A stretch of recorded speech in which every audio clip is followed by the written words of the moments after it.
Hola, ahora sí, ya estamos todos listos.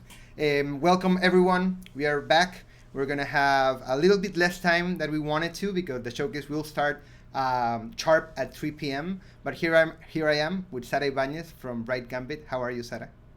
I'm doing very good. How are you? Fine, thank you.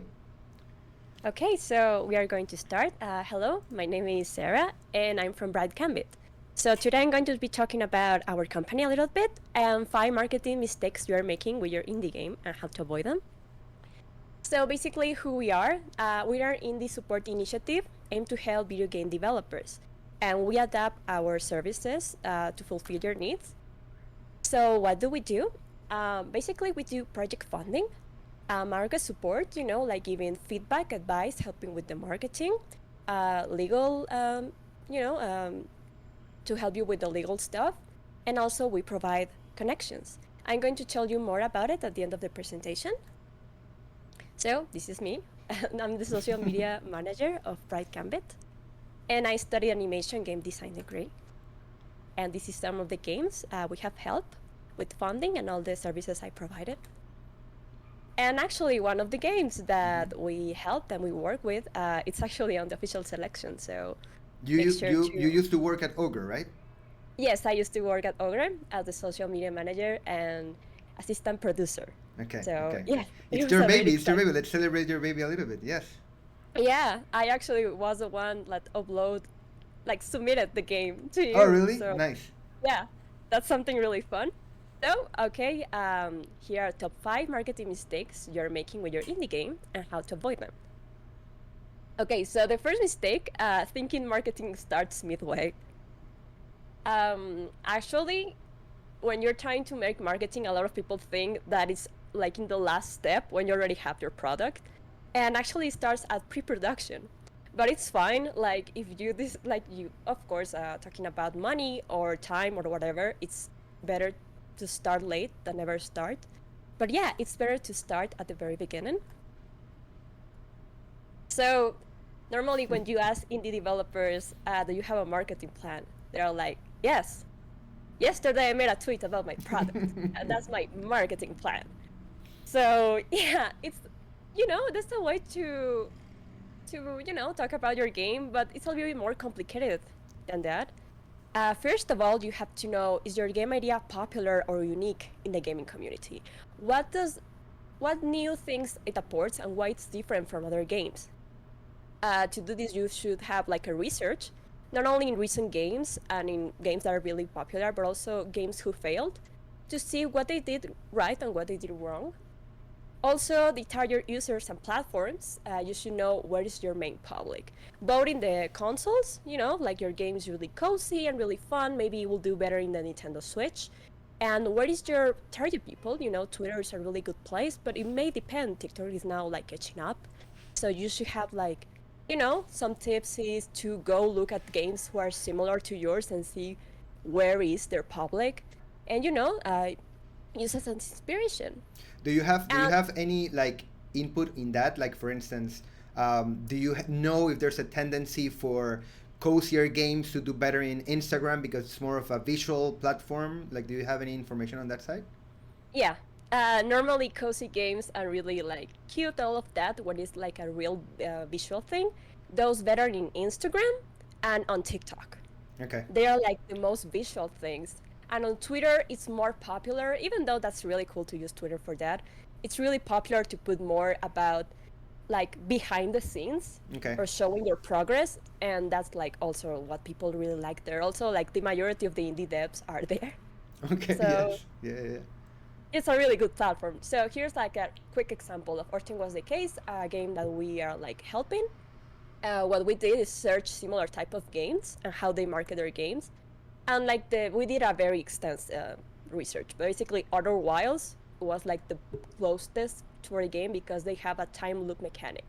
So we went to Steam and looked what people like, what they didn't, and this helped not only marketing but also to know what people didn't like and how to prevent that with your game. It works. To know what to avoid.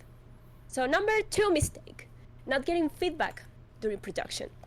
So how feedback works, first, you have to know what questions to ask. What do you want to know about the players? What did they like?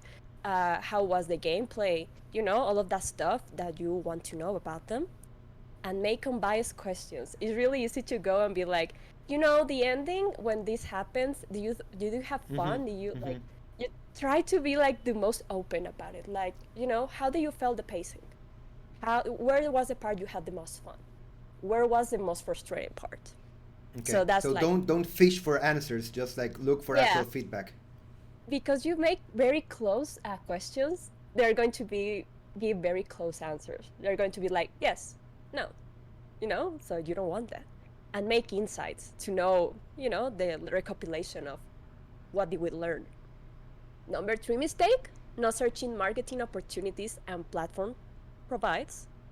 uh the platforms that Yeah. you go, they all have like services that they can help you with your game. Xbox has the ID at Xbox spoiler program, and they have article posts, YouTube ID Xbox, booths at ID Xbox Showcase, and official streams. Of course, you need to apply, and not everybody can be there, but it's like a really good initiative that Xbox has. And this is an example. I wrote an article for Ogre Pixel Lonesome Village, and they posted on their website.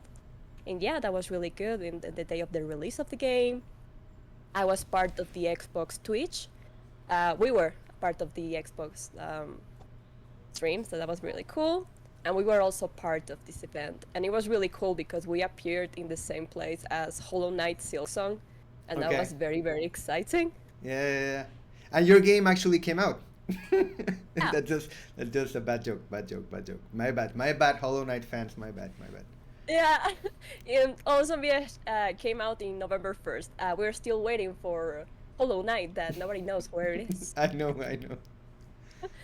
Okay, Nintendo has Indie World, and that's a really cool, dynamic. Everybody knows about it. They show the trailers on their official YouTube channel. They have these events. They have also like discounts and like special events, so that's really good for exposing your game. And here they put our game in the official Nintendo of America, and it got like very good reception. So that really helps with the wish list and all of that. On Steam, they also like lastly, they really have like these summer picnic sales, like these deals that they do of sales. And they also have the Steam Next Fest, which is an event that you can participate once a year that lets you show your game to everybody, and they can play the demo and wishlist. It's a very, very big opportunity to get wishlist. Like, if you can get into the Next Fest, do it, because it's probably the biggest high peak we ever had with wishlist. Okay. Very important. 4 mistake: not allocating time to building relations and partnerships. This is like really cool. The indie dev community is really, really nice. So really good to like make, partnerships and make something fun. Here with AK Xolot, that is a Spanish game. We made like a little collaboration with our characters. Nice. With the Mexican indie game developers, we make like calaveritas that we all made for everybody, and there's these art, very fun. And this is like a very good example. The people from Cult of the Lamb and Among Us, they are always interacting with each other, and it's like Nice. very good marketing.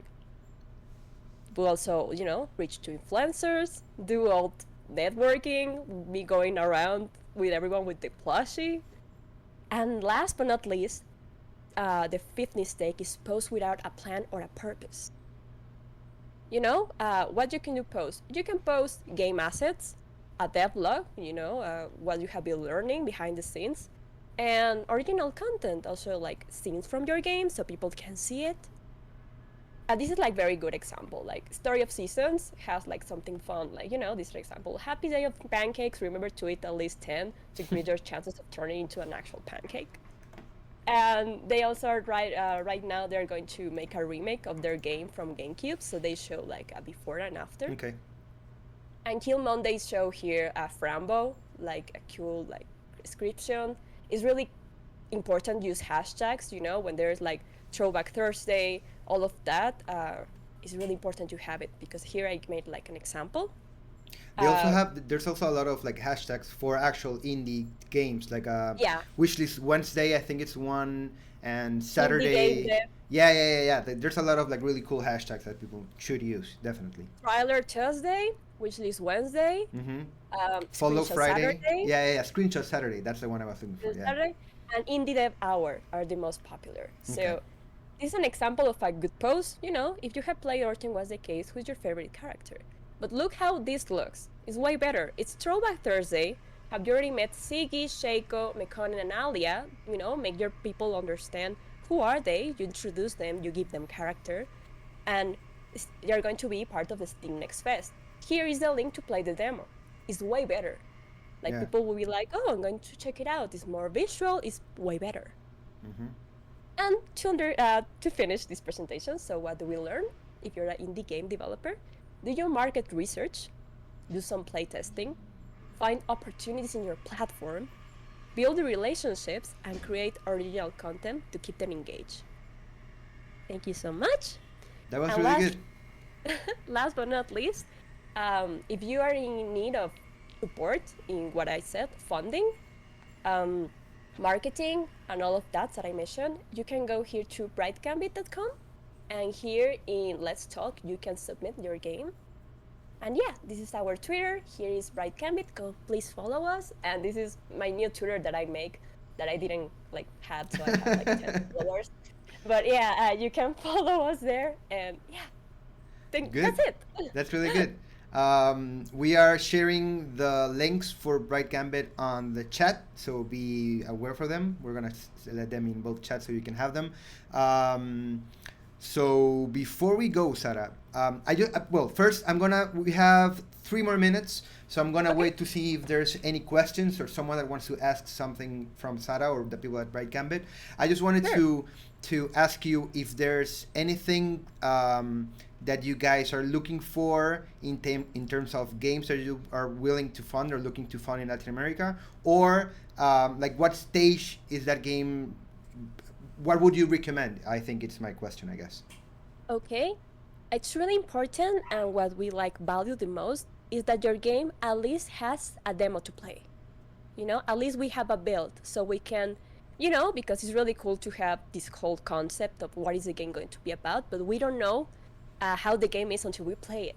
Yeah. So it's really good to have at least your demo. Still, we help games even if they are almost finishing development. Okay. Like that happened with Lonesome Village. That it was pretty much already done, but like an extra push in funding was really good.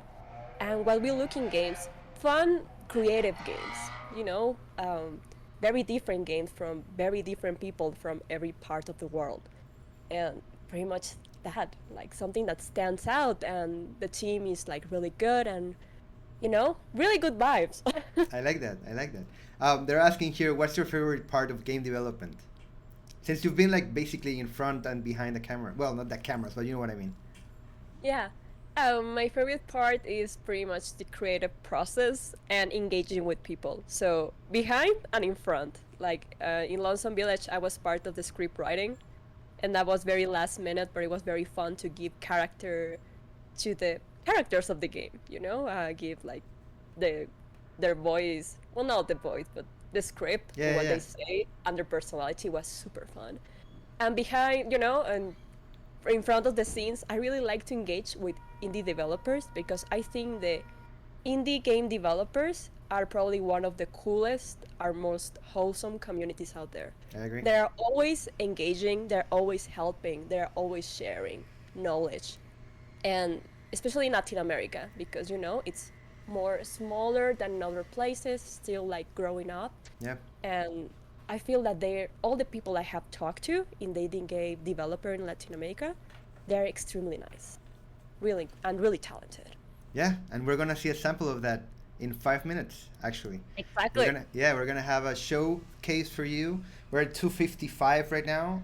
That's Okay. Eastern time. So we start at 3 p.m. for all of you in the chat. If you are here in Twitch, I remind you that we are going to be in English all the way. If you want to watch with subtitles for either English, Portuguese or Spanish, you can go down to our YouTube that I think it's on the screen, and if not, they're gonna put it in the chat. But it's basically youtube.com/@LAC Showcase. So we're gonna be there. It's gonna be at the same time. So you can, if you're a co-streamer and you wanna co-stream it with subtitles, you can co-stream the feed from YouTube. If not, you can stay here with us in Twitch, and we'll be visiting some of the chats. So be aware. And remember that right after the showcase, that's at 4 p.m., we are going to have a post show where you can stay with your co-streamers, because we're going to be trying out demos from the games we're going to announce today, or show today, I guess, and stay with them. There's going to be a couple of interviews with a couple of devs in some of the channels. So just look for Latin American Game Showcase on your Twitch, and you'll see a lot of people just creating content around the diversity of our games in Latin America. Sarah, thank you very much. Thank you and all the family at Bright Gambit for the support and for joining our endeavors. And I'm really proud to collaborate with people that have the same mission as us. That's basically improving the platform of Latin American games and collaborating between us so we can actually push forward. Thank you so much for having me and inviting me, David. And yeah, I'm very excited to be here. So everyone watching, please enjoy the showcase. There's a lot of talent here in Latin America, and you're going to totally love this. So thank you so much for organizing this. You're amazing. You did an amazing good job. Thank you. And yeah, enjoy the showcase. Okay. Guys, don't leave. The stream might cut off for like a minute before the showcase starts, but stay in the chat. It's going to start right away. Give us a minute, and hope you like what we cooked for you. Bye.